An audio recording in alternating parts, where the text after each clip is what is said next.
Refugio 6, Crawford nothing.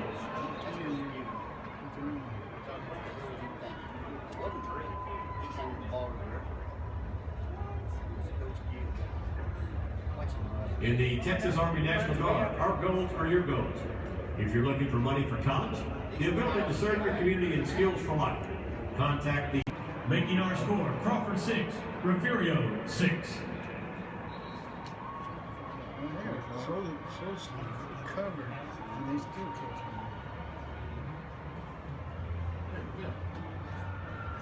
Come check out the new UIL Football State Championship team.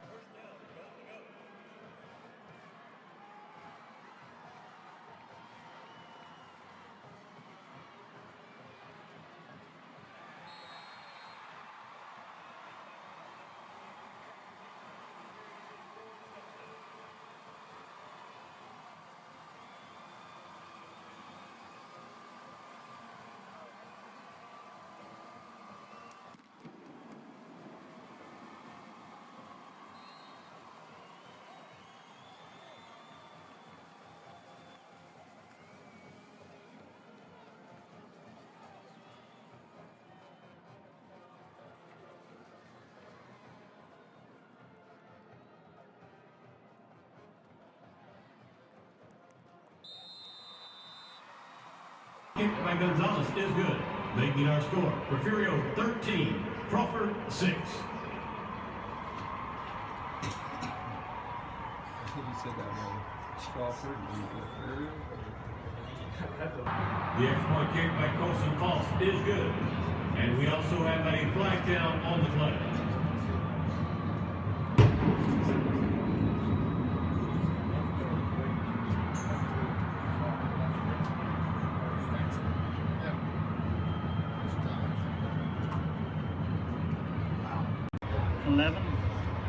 No timeouts? Yeah, they're kicking. Diego Gonzalez, number 17, to attempt the field goal. Is he me? There you go. And the kick by Gonzalez is good, making the score. So we have an attendance number for this game, 15,017. 15017. Oh, they didn't show the whole play. It did. It's right there. No. That was a good catch. Good catch, but it didn't show the play. Wow, what a catch.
Go shake their hand.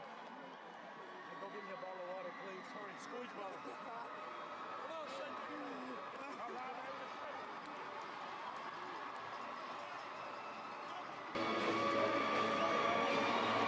And now at this time, we would like to recognize the Division I football state champions, the Bobcats of Refugio High School.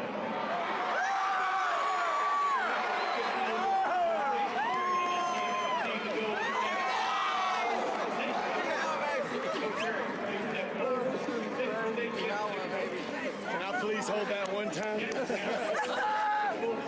Hey, here we go. 1, 2, yeah!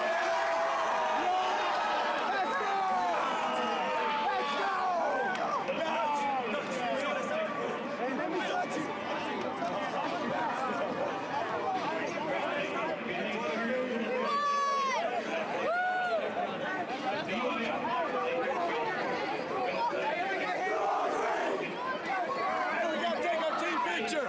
Hey, team picture. Hey, team Y'all get down, get down, get down. We'll get a team picture.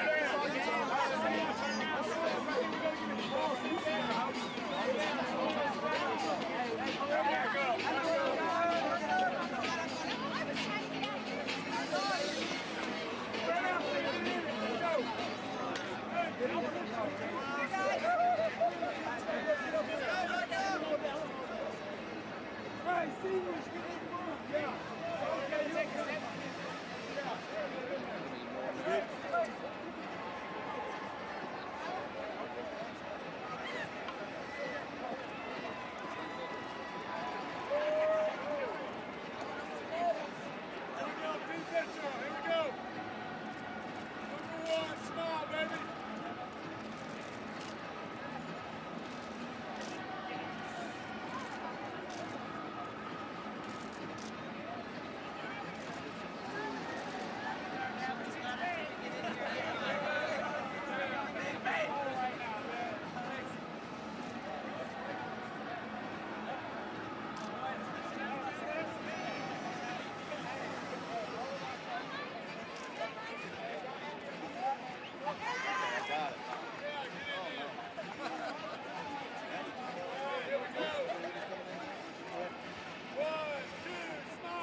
Ask how the kid that got hurt was.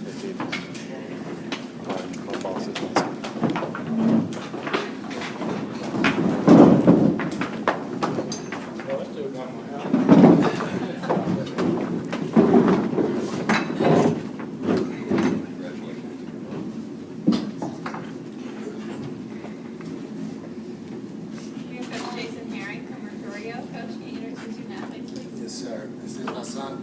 number 50. This is my stud running back, Jalen Mascoro, number 2. This is my stud nose guard, Trace Mascoro, number 53. I'll open it up for questions.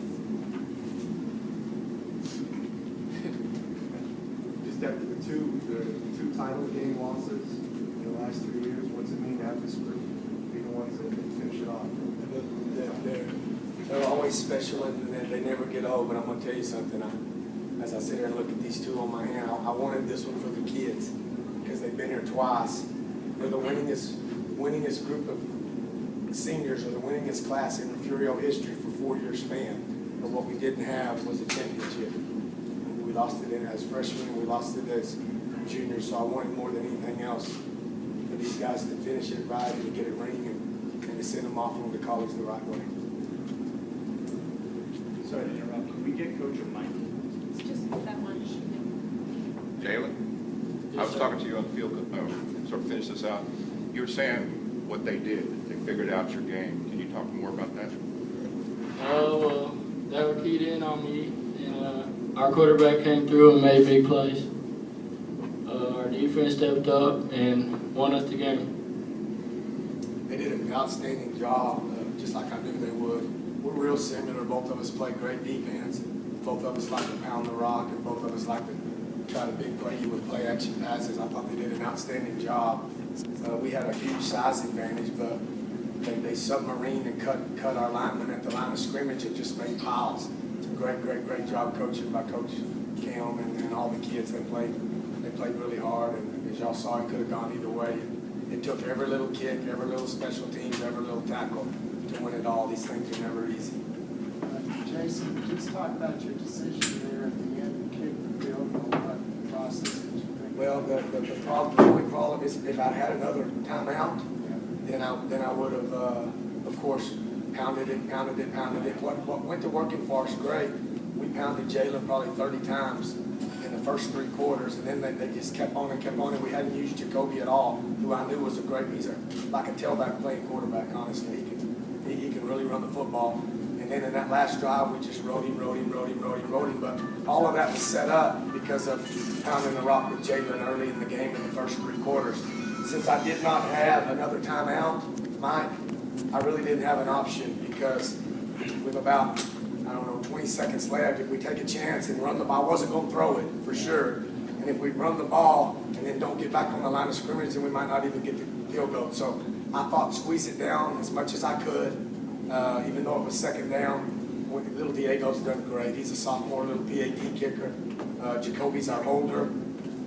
He's really done an outstanding job, and I had a lot of confidence that he would drive him through. Did you say anything to Diego before he went out there? I said, do what you do, I love you, buddy. Do what you do, I love you. And, I told him, I said, there's really no pressure, Haas. That at the worst, if you miss it, we're just going to go to overtime and win it. You see what I'm saying? Yeah. I didn't really feel that way, but that's what I told him. I was as nervous as I could be. Have you had a team strike for big plays as many times as they did against y'all today? Yeah, well, no, Navarro did a real good job. What people don't understand is when a team pounds the rock and pounds the rock and pounds the rock and pounds the rock and then does a wraparound draw or a flea flicker, it takes all 11 to stop them pounding the rock. And so they're going to make a few big plays. We play a real aggressive defense. We're bump and run, in your face, man to man. We put everybody else on the run. That's what's got us here. But we're going to give up some fades. I mean, that's just going to happen. We're going to give up some fades, especially to a team in the finals that can throw and catch a little bit, So I thought our kids did just enough to win, and that's what matters. How is Jacoby now? He's fine, but state championships have a way of healing everything. Was he sick before the game? Did he have flu or something? No, I'm sure it's just stress and nerves, and I don't know that he felt great because I noticed yesterday we fed him at Luby's. He chose not to eat, and then last night he ate a little bit of Chili's, and then this morning I noticed he didn't eat anything at IHOP. So something was going on with his stomach and his belly, and but he sucked it up. He was throwing up. Played great, and it took every single kid, everybody on the team to pull this thing out. I'm proud of everybody. Trace, were you surprised at how good their defensive was? Not at all surprised. We knew going in that they were really good on defense. I mean, they held Mark to 20, so we knew they were really good. But no, I wasn't surprised a bit. They had a great defense. Same thing. I mean, they cut us in the legs, like Coach Aaron said. They really made some problems. Our offense relies on movement. I mean, when you pound the rock, we're going to block down, double down, sometimes triple down, banana kick out, and you count on movement. A real good defense against that is for somebody to hit you in the knees, especially when you got them. I mean, we average about 250 up front. They average about 180 up front. Coach did a great job of just submarine and hitting us in the knees and causing a foul, where it was hard to get going. So, outstanding job. We've had teams do that to us before. We kind of expected it. We know when you run this kind of offense, you're going to get something different. It might be a 5-3, it might be hit submarine in the knees, but they did a great job. Hats off to the coach for doing that. Did y'all sense they were getting tired in the fourth quarter? Yes. Did you sense that they were getting tired in the fourth quarter? I mean, with our schemes, I think both teams were definitely tired. But man, those kids played to the very end. So did we. But nah, man, if they were tired, they didn't show it. Talk about having a size advantage and how the other team will wrap it down and coach you. Was that the most physical team you faced all year? I'd say Navarro is still the most physical team, hands down. But they were definitely physical. The size advantage, we thought it would help us out, and it did, in some cases. But like you said, them cutting us and submarining down, it hurt us bad. But we made the plays we needed to make, and won the game. Jason, how does this compare to 11? They're all awesome. This one, I'm going to go out on a limb and say 11 was special because it was the first one. And when they hired me at Refugio, they said, Coach Aaron, we're sick and tired of going to the quarterfinals. And I laughed, and nobody laughed. They were dead serious. You better win it all, and I hadn't won it all. 7, 8, 9, 10. So I was going on my 5th year, and we've been 4 years in a row quarters at least, but we had not won it. So that one was special as far as job security goes. I knew I had to win it, but it's not. I'm going to tell you, there's not a closer bunch of kids that I'm not closer. I haven't been this close to a bunch of kids ever. My son plays on this team. When I got here, these little rascals were third graders. And Kobe was a little third grader in Refugio way back in 2007. And so I've seen Jay-Bird grow up. I've seen Trace grow up. I've seen Kobe. They've been in my house. We've cried together. We've laughed together. And there's no question this one's really, really, really, really, really special. Jay, you kind of put in words what, this is the last game to play for Refugio and state championship. Well, it wasn't my best game, but the team overall played wonderful. We got the win, and that's all that matters. Yes, sir. How's it feel to win state? You can't describe it. I don't think it'll set in. From experience, the last couple of times, you're just in such shock, and you're just so drained emotionally and physically and mentally. You can't even really wrap your mind around what just happened. In a few days, it'll hit, but this bunch of kids did. Last year we had a very, very, very talented team, but we had tons of off-the-field distractions, tons and tons and tons of drama. And I asked these kids, let's just make one final push. This is your last shot. And I told Mike this 3 or 4 times. I think from the very get-go, these guys decided that, hey, we're seniors, and this is our last shot, and we're not going to throw away our last opportunity. Because I'll be honest with you, we could have won it any of their years. I mean, we could have. I'm not saying we could have been Canadian, I don't know, but Cisco was a war for a long time, and when they were freshmen. And then when they were sophomores, we got beat up. Mason knocked us out. Then last year, I think Canadian was the best team. Now, we didn't play our best, but I think Canadian was the best team. So we've had our opportunities. I'm real, real, real grateful that this bunch of kids got a ring before they got out of high school. Kobe, what's he been like around the house this week?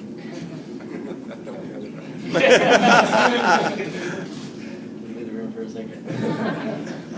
Man, he's always high strung. He's like that all the time now. I mean, it didn't really matter. It's just state week's just another week for him. But I mean, he's been real. I don't even know what the word is. Without sounding bad. Yeah, stress definitely. That's one of his good ones. I mean, yeah. I feel like we had more confidence this game going into it because we didn't have as many disciplinary issues or having to worry about, little distractions here and there. So I feel like we were all, at ease, especially him. I'll tell you one thing that's real, real, real ironic that I don't think anybody even knows is tonight we suited up every single player we started the very first game with, minus 2 discipline issues. We didn't have one major injury this year, and neither did Crawford that I know of. I may be wrong on Crawford. I know for a fact on us. That never happens in a 16-week season. You talk about how hard these things are to win. You got to be talented. You got to be blessed. You got to be lucky. And this is the same thing. We went all the way 16 weeks, and we had some little nicks and bruises, and we're beat up out there. We're beat up. But every single kid that started August 1st 2 days with me suited up tonight. I don't know that. It probably never happened. And I counted Crawford's starters from the very first game till now, and I don't think I saw anybody missing. I think that was 2 teams that made it 16 weeks healthy, and as a result, y'all got a great show. You got a great show. Any final questions? Yeah, Coach. How much did you see of Jackson Carroll's injury, and what do you know about his status? I'm sorry, I couldn't hear you. How much did you see of Jackson Carroll's injury? You know what? It's crazy. I feel terrible about this because I go out there, and for some reason, somebody said cramp, and then they're testing all this, and I'm saying, Jackson, get up, you're okay. And then the guy says, Coach, it's his neck. And then it went from, me and Jackson were joking. I had no idea. When I first went out to the very first trainer, said cramp. And so I'm thinking it's no big deal. Jackson's extremities were all moving. His hands were moving. And he could move his head. I think it's just precautionary. Anytime there's a neck, you want to be careful. So I don't know the extent of it, but my gut and my heart says that because he was able to feel everything and move everything, he's going to be fine. But that's completely, that's not official. I'm waiting to talk to Mom as soon as I get through the interview. That's an unbelievable story too, Jackson Carroll. Jackson Carroll, real quick, number 44, went from never, ever, ever, ever, ever hardly seeing the field except in 60-0 blowouts. He was a backup. He stayed the course, 7th grade, 8th grade, worked his tail end off. Week 9, one of our kids made a poor decision, and I had to remove him from the team. We had no more tight ends, and we're a tight end offense. We're fixing to play Shiner. It's week 10 on a Wednesday, right before we play Shiner. We lose our stud tight end, 6'3", 215 pounds to not an injury. And Jackson had been a backup lineman his whole life, number 70, number 70, number 70. I go to my offensive line coach and say, what in the world are we going to do? Our whole offense, we spent this whole year pounding the rock behind our tight end. He said, I know exactly what to do, Coach Jackson Carroll. I said, what? Jackson? He never played him down in his life, hardly. We switched his number to number 44, started him with 1 day's practice, the next day against Shiner, and the rest is history. We've ran behind him 100% of the time, him and Tracy. He's done an outstanding job, Jackson Carroll has, and it's a good story. Good human interest story about sticking with it, and you don't necessarily have to always be the stud to still be a huge part of the team, and then when your number's called, stepping up to the plate. It's a great story. Thank you, Coach. All right, thank y'all very much. LoneStarGridiron.com. Access the complete history of Texas high school football, over 100 years of information, win-loss records, coaching histories, individual stats, records, and more. Lone Star Gridiron, the authority on Texas high school football.